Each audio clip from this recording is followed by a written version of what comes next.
Regarding the war in Ukraine, U.S. and Ukrainian officials say they have made real progress. You just heard from the Secretary of State involving the U.S. plans to end the war in Ukraine. Thank you so much for joining us. I'm Angela Brown in for Jan this morning. It's Monday, November 24th, but these talks are not coming without some bumps. Over the weekend, the president lashing out, accusing Ukraine of having zero gratitude. Let's get right over to Mark Boyle at the live desk. We've been, of course, following this all morning, and that deadline is looming. Thursday, I believe, for Ukraine to accept at least some parts of this. That's right. Thursday's the deadline. So the clock is ticking, and there will be ongoing conversations all week this week, Angela, to make sure everything is set in stone as this plan is coming together to try and put an end to the war between Russia and Ukraine. They've now drafted what's called a refined version of President Trump's 28-point peace plan.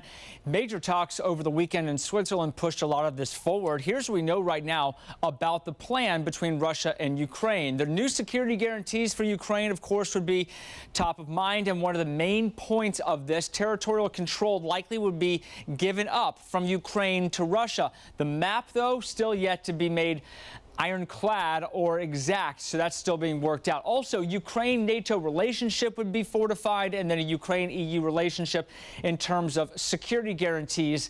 For example, if all of this goes through and then Russia goes ahead and bombs Ukraine or attacks Ukraine, the EU, the NATO, United States would all get involved at that point. That's part of this big plan here to make sure Ukraine is safe if the deal goes through. President Trump has set Thursday to be that deadline for Ukraine to accept the deal.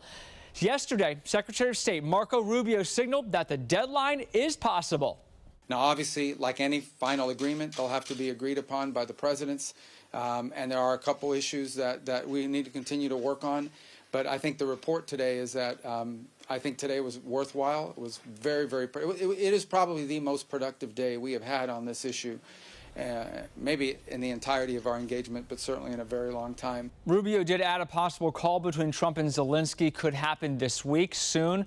The president of Ukraine yesterday said he is grateful for the United States and the president's efforts to end the war. A lot to monitor this morning and throughout the week. We'll do it for you right here at the live desk.